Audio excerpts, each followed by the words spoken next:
Thanks, Brian. Just give me a second while I start sharing my screen. So you should be seeing the slides that we have presented or prepared today. Again, my name is Krystal Kakimoto from Chaminade University and Bishop Museum Library and Archives, and I'm co-presenting today with Erica Diaz of Kapiolani Community College. Aloha, everyone. Thank you for joining our session. I'm Erica Diaz. This slide is an overview of our presentation. We're going to start out with a little bit of background on our sustainability committee and then go into a few polls to get information about your practices in your libraries. And then we'll have a guided discussion followed by a time where we create new ideas surrounding green activities and sustainability. And then before we close, we'll have some time to resource share and then hopefully have time for questions or final thoughts. So a little bit about the committee. It's a pretty new committee and it's co-chaired by Erica Diaz and Natalie Kahn of Leeward Community College.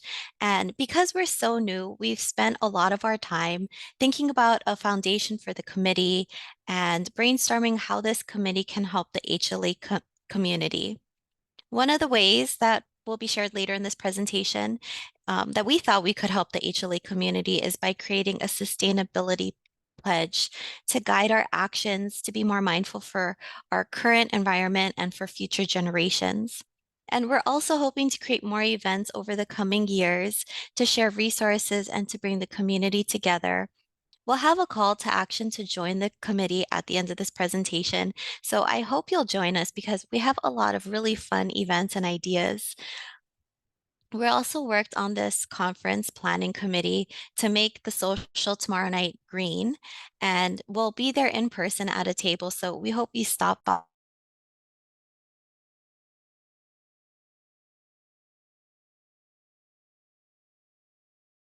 I'm sorry, Krystal. Somehow you got muted. Oh, sorry. Um, did we catch everything from the last slide? I think so. Crystal was just saying that we're going to be tabling at the social, so we hope that you stop by and join us. I think that was the part that got cut off. Yeah, it was. Sorry. Um, Now we're gonna have a couple warm-up polls. So Erica's gonna throw the QR into the chat, or sorry, the live poll link, and then hopefully you can copy that and paste it into your browser.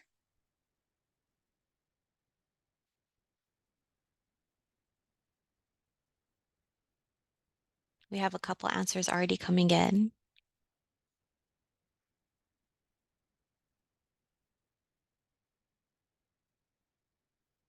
So this first question was, does your library participate in sustainable green activities? So far, we have 4 yeses, 2 nos, which is a pretty good split.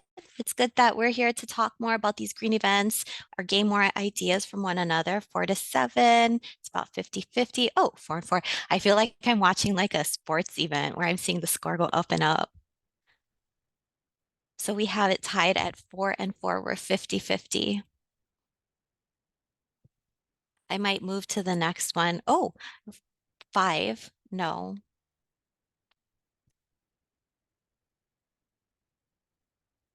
So it looks like we have some comments about not sure. Okay, that's good to know. Maybe the type of events that are green or sustainable will be more formed once this presentation is concluded for those participants. I'm going to move to our next slide. Does your library mission mention sustainability? And again, up at the top, we have the live polls link that you'll go to.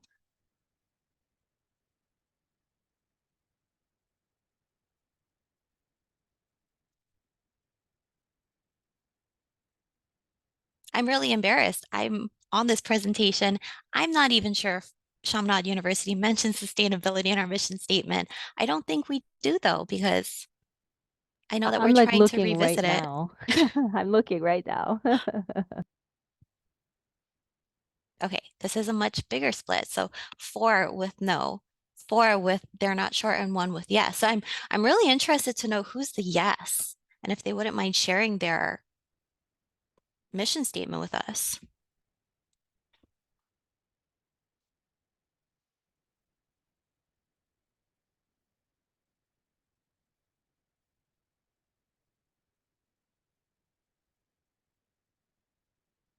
Okay, this might be everyone. We got one yes, six no, and five not sure. I'm gonna make a note though at the end to ask about that yes in the statement.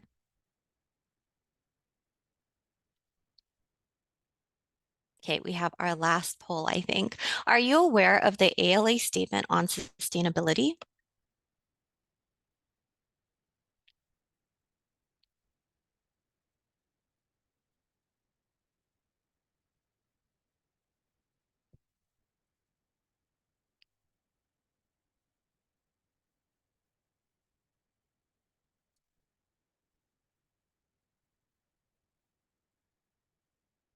Okay, pretty good split also. Five yeses and three nos. So I'm going to go back to our main slide deck. A little bit about sustainability. Um, that ALA statement was actually born out of the 2019 ALA Midwinter meeting when the ALA Council adopted the strategic direction of sustainability as one of the core values of librarianship.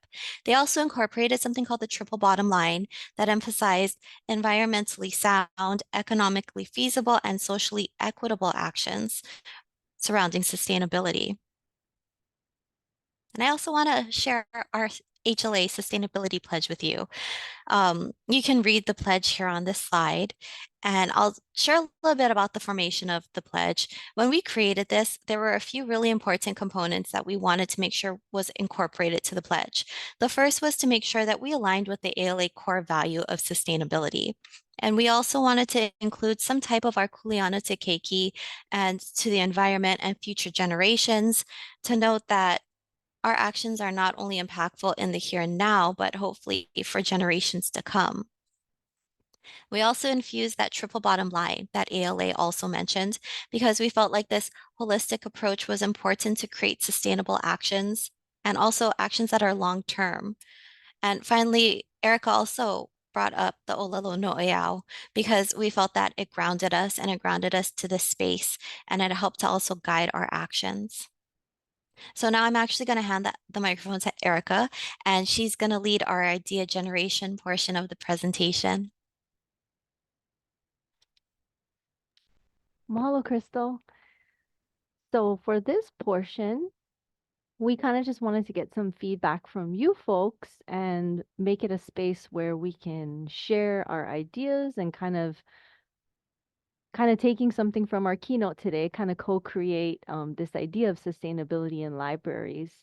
And so we just want it to be, people can raise their hands or you can put it in the chat, whatever you folks feel comfortable with.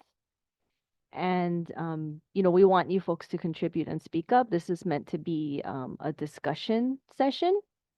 So, and I'll put these in the chat as well. The first question that we have is, what are some words that come to your mind when you think of sustainability?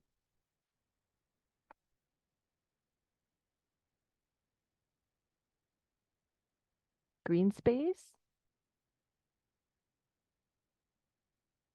recycling, growth, harmony,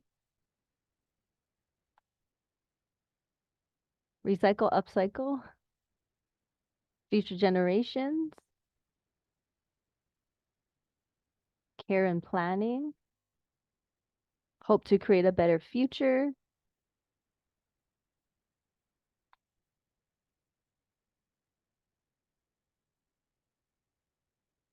equitable access.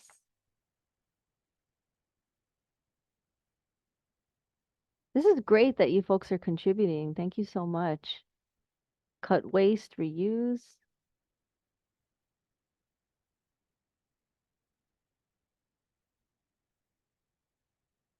protecting the Aina. And also what we're going to do is all the stuff that you folks are putting in chat, we're going to create a document for that, and we can share that with you folks afterward. Culturally independent, saving the planet, small actions from individuals, big actions from businesses and corporations. Yes, that's the dream, right? The especially that big action from businesses and corporations.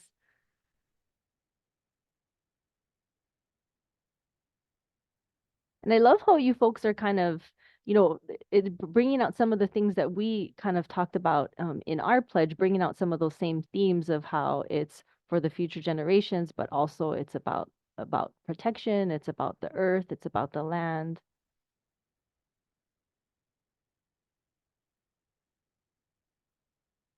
Okay. Why don't we, I guess let's try the next question. So the next question we wanted you folks to think about is, why do you think sustainable practices are important for your library and your community or communities?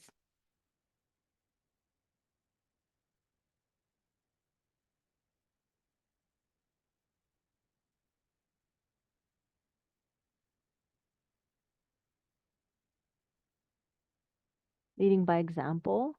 Thanks, Amanda.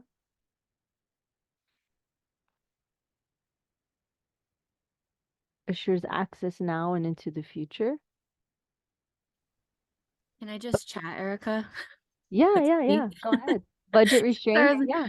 I couldn't think of how to type it up, but I took this really great I think it was called what is it, Library Juice Academy or something years ago, a professional development course on sustainability in libraries. And some of our readings talked about librarians and library staff, our role as activists in our libraries and our communities. And so I think that like definitely everyone in this Zoom Boom room knows about working with a budget. And I think that for generations, libraries and librarians have been really good at being sustainable when it comes to reusing some of these great words I saw in the last question.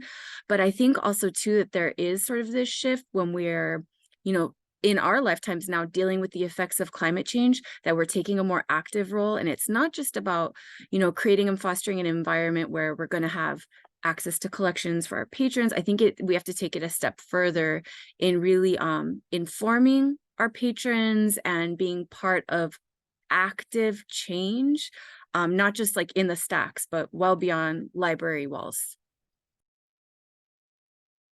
I love it. Thanks, Natalie. Yeah, so action, taking that there was something, oh gosh, it was I think it was at the forum I was at where people were talking about this week, people at ELF, people were talking about action, taking action. And it's also just that courage, that people are describing. Yeah. So Brian says, well said. And then while you were talking, we had some other suggestions too. To be able to have a community to help people see the impact of big political decisions at state and federal level, as well as personal community actions. Which actually, for me, to what you're saying there, Andrew, that goes hand in hand with another committee that Krystal's actually on, is like with the advocacy committee, getting the word out about libraries and things like book banning, creating the sustainability of the access of resources. Susan says we want to reduce harm to the earth.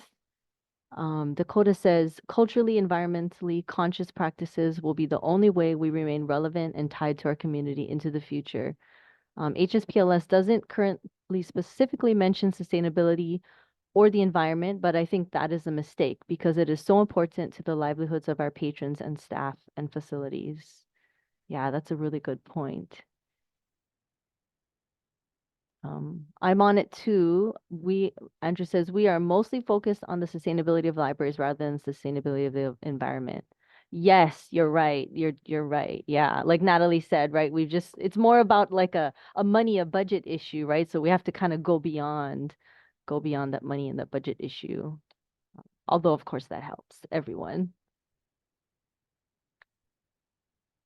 Okay, so what are some sustainability practices, sustainability 2.0?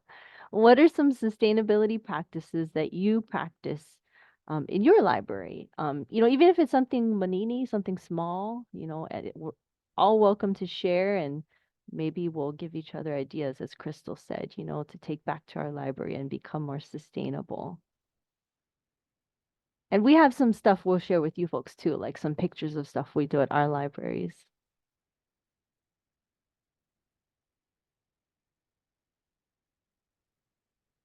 So while you folks are thinking, do that pause thing, I'll just say that, oh, I'm seeing some chats now. Something that we do at my library at Kapi'olani is we have this like box, this cardboard box of scratch paper. And so it's like stuff that we use for signage or other kinds of, printout papers that librarians have. And then the backside we give to students for scratch paper. And you'd be surprised how many students actually use the scratch paper because sometimes we're running out and students are like, hey, do you have like that scratch paper that you guys put in that box?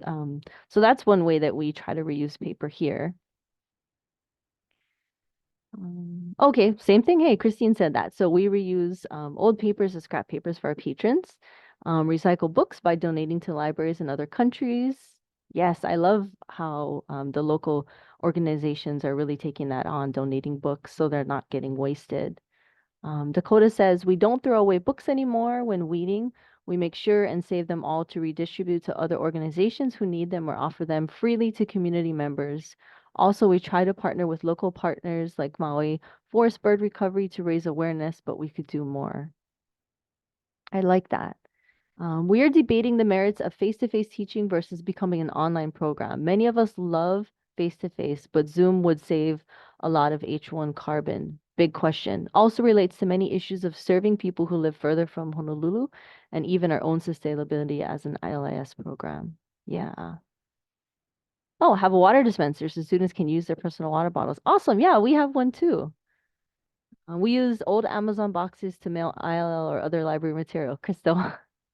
It's funny that you say that because we see like I see the interlibrary mail sometimes and it's got like the manila envelope and I'm like, oh, there's like 20 names on here crossed out or something. I mean, you can't see it, but you could just you see or something's like majorly taped up in the old envelope. So definitely reusing those materials.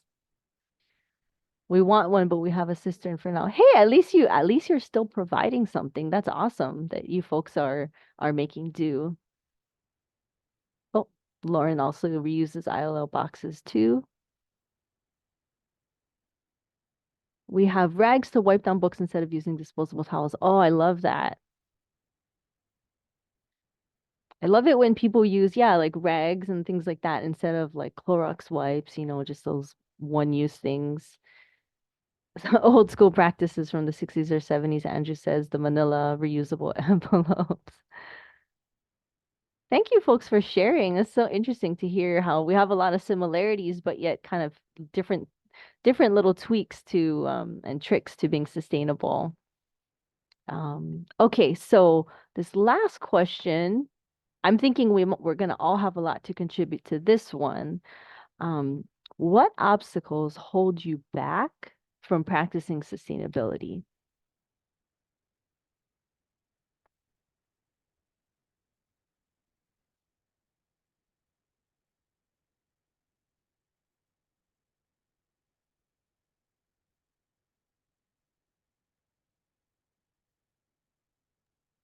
While everyone's typing their answers, I might just talk for a little bit. Um, One of the biggest issues that I had with the greenifying of the social was one, learning how to do this or what were the different resources. But another issue was sometimes you have to spend a little bit of money to make something green or to make something that can be reusable rather than like a quick piece of paper that you throw away. So sometimes it's hard to get upper administration to buy into that when it's taking your time or taking your money. But you have to show them that it's going to save you time and money, hopefully, in the long run.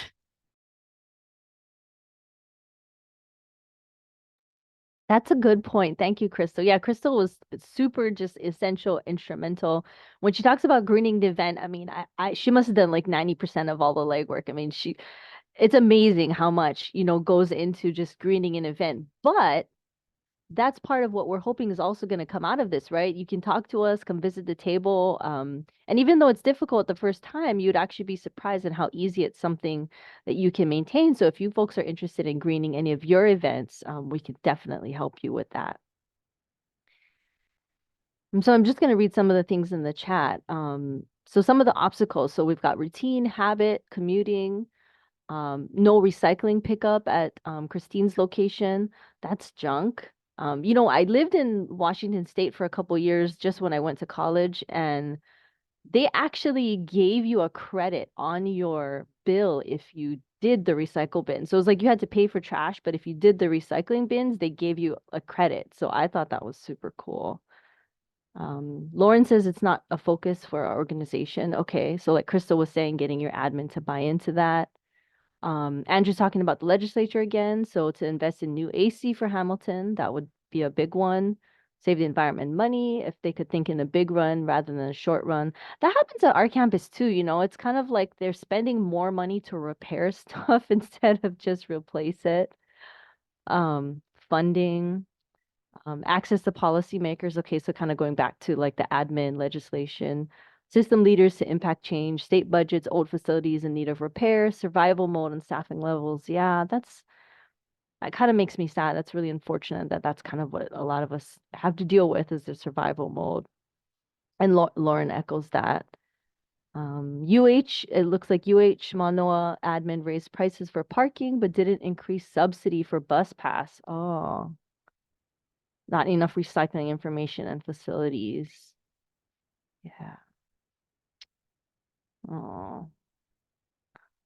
What about busing? Oh, it's huge on Maui, difficult for folks to get around. Yeah. I was also wondering, I really appreciate what you folks are contributing, so thank you. I was also wondering, in terms of like kind of taking it a little step beyond like recycling and upcycling, I was wondering other kinds of sustainability practices that some folks have mentioned, whether it's like, protecting the Aina or, holding space for future generations. Do you find that there's any obstacles holding you back in that regard?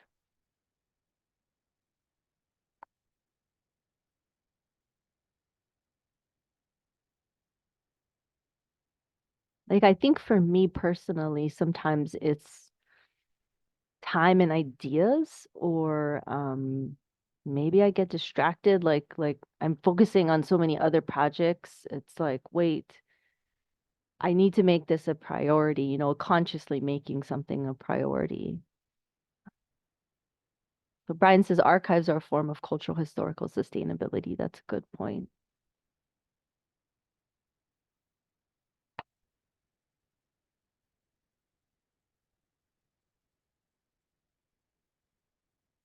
Hey, well, I'm just gonna let that settle for a few seconds there. That was actually the last of the questions we had to kind of get you folks warmed up with the idea generation.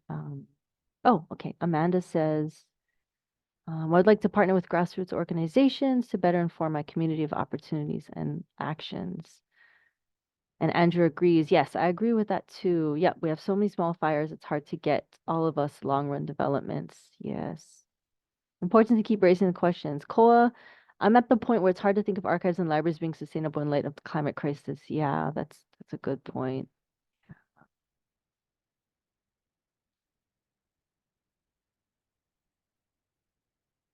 And Brian put a sad face, and I feel like that's how it. Koa, we need to look at green energy. I feel like that's how I feel sometimes too. Like library work. We have all this talk about the different ideals we have of librarianship, but I feel like sometimes it does kind of get a little sad. That's probably not the right word, but Natalie, you wanted to say something? Thank you. I'm anti-typing today. I don't know what's up. But okay, but this is complicated too, that's why. So another class I took was at Leeward Community College. I took Hawaiian Studies many, many years ago. And one of my big sustainability light bulbs ever, and kind of about everything light bulbs, was the concept of kawamamua. So the time before. So like I totally hear everybody who's like, we need to look ahead and we need to think about renewables and we need to think about this and that. And I appreciate that Koa said green energy. He didn't necessarily say PV projects and this and that. I think it can be overwhelming when we're considering all these new tools and technologies and things that are happening. But in Hawaiian studies, the sort of perspective of things before us are things that have already happened, things that we can see. So I think a lot of the solutions, and again, something else that was brought up already is we're talking about 60s and 70s, reusing manila envelopes until they deteriorate and reusing our Amazon boxes. It's like a lot of the solutions, we already know them. We already had them. People in Hawaii were living sustainably just a few hundred years ago. And so I know that it can be, like I said, really overwhelming thinking about photovoltaic and how we're dealing with recycling and rubbish and this and that. But I think that libraries are really they have very sustainable practices already, things that we overlook and we don't even consider. And so I think that that's something we can do, is actually look to the past to be a little bit more green. Thanks, Natalie. That's a good point. Oh, thank you, Andrew. So Andrew's posting in some resources to help us, like with the ethics of being a state employee, and yeah, what's acceptable as far as advocacy goes. And then Koa added, of course, you know, he does think these institutions are sustainable, but it's something we should look at. That's a great point. Policy changes, structural changes. Oh. Thanks, Koa. He loves LCC. He put Ikawama Mua Kawama Hope in the chat. Thank you for that. Okay.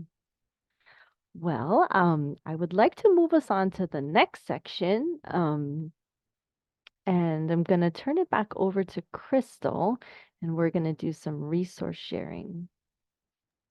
Yes. So before I start sharing my screen again, I had a couple web links to share with everyone. Maybe you want to bookmark this for later. It has a lot of resources built into it. And I also have the green event breakdown that I'll be talking about a little bit later. Um, that was really great to just hear everybody's points of view and things that they're going through. Um, Eric and I created a few slides here to share some programs that we run in our own libraries. So hopefully this kind of kicks off another discussion where we share programs and services and ways that we're reusing or repurposing things. So on this slide, I have our Tranquility program, and this is offered every study session and every finals week. And it's where we give away free tea, free coffee, and I included this craft because you can see these small changes. I hear what Koa says, that sometimes it's like you get overwhelmed or you're thinking about that end, but just remember those small changes, they make some type of a difference, and maybe it inspires someone else to make another green swap in their own personal life. So some of the things that we've done over the past couple years is wooden stirrers over plastic, a small swap, a bulk dispenser over having individual, even those 3-in-1 coffees are wonderful, but it's just more waste. So we try and think about bulk things that we can do. We also incentivize our students to bring their own reusable mugs by giving away a freebie. So this year they're going to win coffee or cocoa bombs that they can decorate. And another thing that we like to do is repurpose those weeded or discarded books. So we have winter crafts going on where they can come in, make a Christmas tree for their dorm or their room. And I pop this back to Erica. She has a couple from her library to share. Thanks, Krystal. So it's kind of funny that both of my examples are from commencement, but so one of the things that we do in our library is with experimenting with different types of signage. So we do still, you know, print paper flyers too, not as much as we used to. So I think it was last year, 22, someone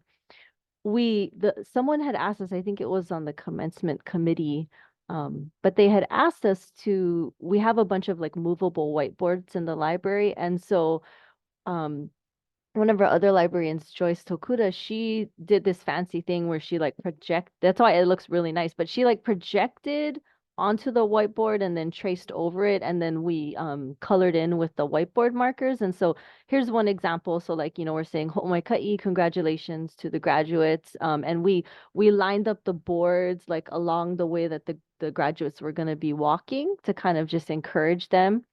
And then we had other folks writing messages and other drawings that we put. So instead of having like these big posters made, you know, we had these series of the whiteboard signs.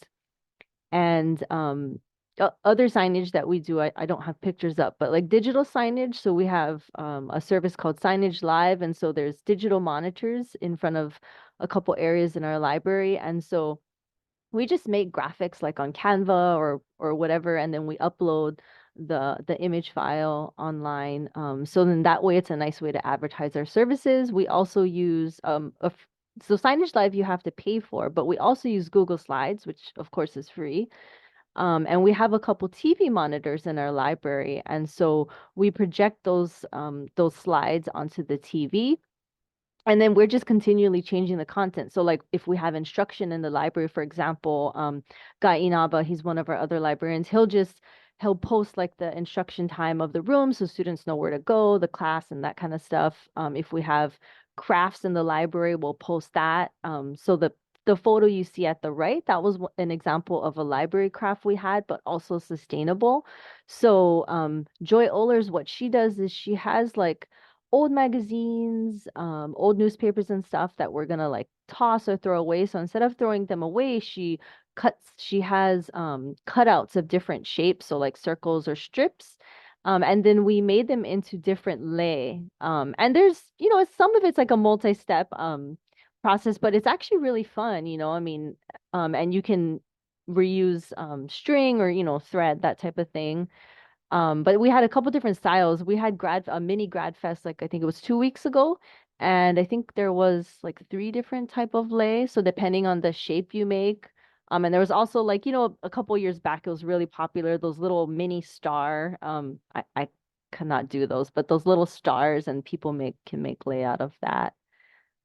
Yeah, so just some simple examples of how we incorporate it into our programming and our signage and make it fun. And we ask students to help us in participating, and also other staff members. Thanks, Erica. I have a couple slides now, just some ideas from the internet to reuse different things, even from not books, but eggshell cartons for story time. Or another one that I found online that would be really fun for teens is to make a hidden book that they could like tuck something in and save it on their shelf, or even adults might like it. Um, Before I go over, I see some really great tips popping up in the chat. I had some ideas for sustainable meetings because sometimes when we're doing programs, especially for the community and public libraries, it's hard to do a few of these things, but you can always just start in your staff meetings. One, like Andrew had mentioned, is go hybrid. It reduces carbon footprint. The second thing is to reduce your single-use plastics with either bamboo or some say corn utensils. We also challenge people to bring your own utensils and see who can be the most sustainable in your meetings. BYO, encouraging things like your water bottles. Erica actually inspired me. She brings containers for leftovers when she would go out. So we're encouraging people to even do that at tomorrow's social, to bring your glass container or even some container you have at home. Rethink your swag. Someone had brought this up when we were talking about the conference, and even thinking about things like not only making things made from recycled materials, but thinking about virtual swag. Like, can you partner up with a business in your community to offer a discount for your conference or meeting attendees? And like Andrew said, making this fun, making it a challenge. Tomorrow, if you attend the social and you bring a reusable water bottle or reusable mug, you get a sticker for participating in this green activity. And I included in the chat that green businesses, green events, like Erica said, if you have any questions, you want to run an idea past either of us, we're here to help you. And before I head to the chat, um, I do have this QR here if Erica wanted to share more about it. Thanks, Krystal. So this is a link and a QR code where you can go ahead and join us on the sustainability committee. It's just a simple Google form that talks about your interest in the committee, whether it's like a casual interest, you want to meet online, in person, you want to contribute to certain initiatives, maybe help write an article for the Kole Kole newsletter. It's kind of just open and however folks want to participate or join the committee. Okay, I'm going to stop sharing because we have about 10 minutes before the session is over, and now it's that resource sharing time. I had a couple great things that did pop up. One, Andrew had said making sustainability fun, which is very important. We have to be having fun. And if it's more fun, we're more likely to continue this. Brian mentioned bike powered charging stations for cell phones, which would be super awesome if we could get that at Chaminade. Dakota said it's a great idea, worked at Phoenix Public Library, and they had a health initiative where you could run on a treadmill in the library and kids loved it. That would be a lot of fun too. We just had a bunch of fifth graders visiting Chaminade University yesterday. They would have probably really had a lot of fun with that. What else? Erica says yes, her containers, utensils, and cup. Um, Angie says suggest LAS reusable swag. It's a good idea. All these little actions, they do have a big impact. The craft links. Oh, thank you, Erica, for putting the links in the chat. Um, right now, we have a few more minutes if there's any questions or things you'd like to share, talk about, any programs that you've participated in or hosted.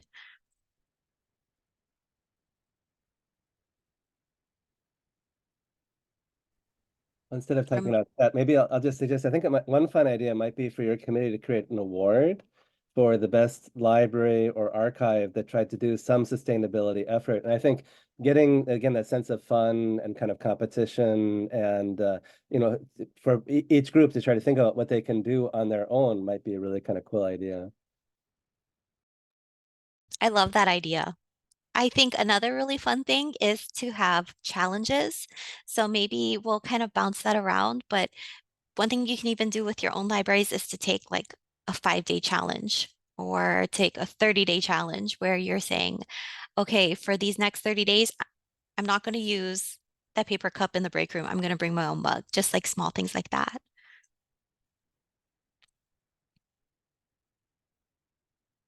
Oh, and upcycle awards is a really great idea. Another thing that came to mind with that is that when we're giving away gifts to presenters or people who come visit our classes, I remember a few years back, HLA or the LIS program actually gave plants to the people as their gift of participation.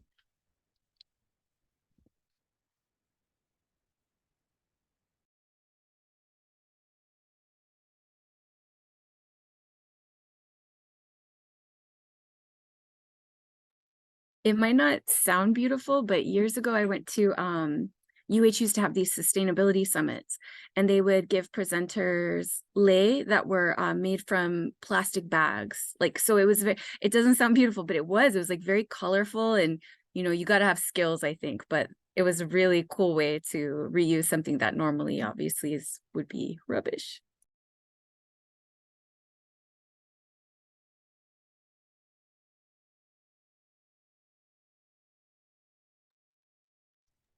Yeah, I so have and another, oh, oh, go go ahead, ahead. Erica.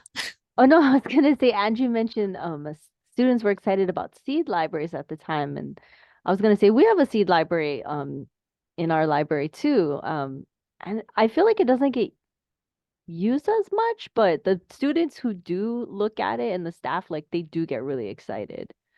Yeah, and they take multiple packs, so it's worth it. Even if, like Krystal said, if something small, even if it's just a couple people getting interested in it. If you're running a program with seeds, something that Ty did, and I saw her on here earlier for the Love My Library Day, was she reached out to, I think it was like the UH Seed Lab, and they actually donated a bunch of native plants. I might be wrong on that. It might have also just been lettuce, but it was free seeds and it was a way for us to save money on our programming. Oh, she says Manoa lettuce and green onions, which are good. They're both useful for your everyday life.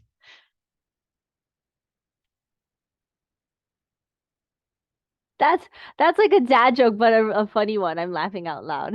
Andrew said, "Let us move forward." And Ty said the kids were really excited. Ty also found this craft online to use old newspapers to make seed pots. And then the kids got to go home with a pot that they could plant their seeds in. All that they needed was dirt. Was that the one at the when you guys had the library sign holding? That right? That Yeah, that was the one. I like that. I mean, I didn't get one, but I like that because then because for me, I feel like I'm lazy to like transplant my plant or like I don't want to like ruin the roots or something. So yeah, I like that because it just busts through the paper. Yeah.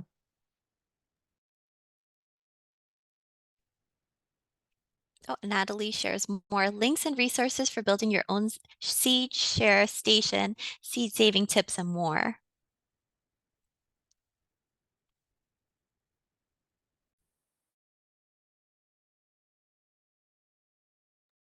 I did have a question though.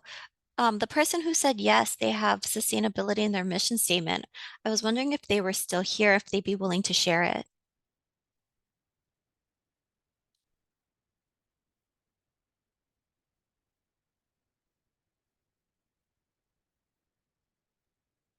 I wonder if it was Haunani because I don't know if it was, but she mentioned in the chat that she thinks Bishop has it and she was gonna look for it.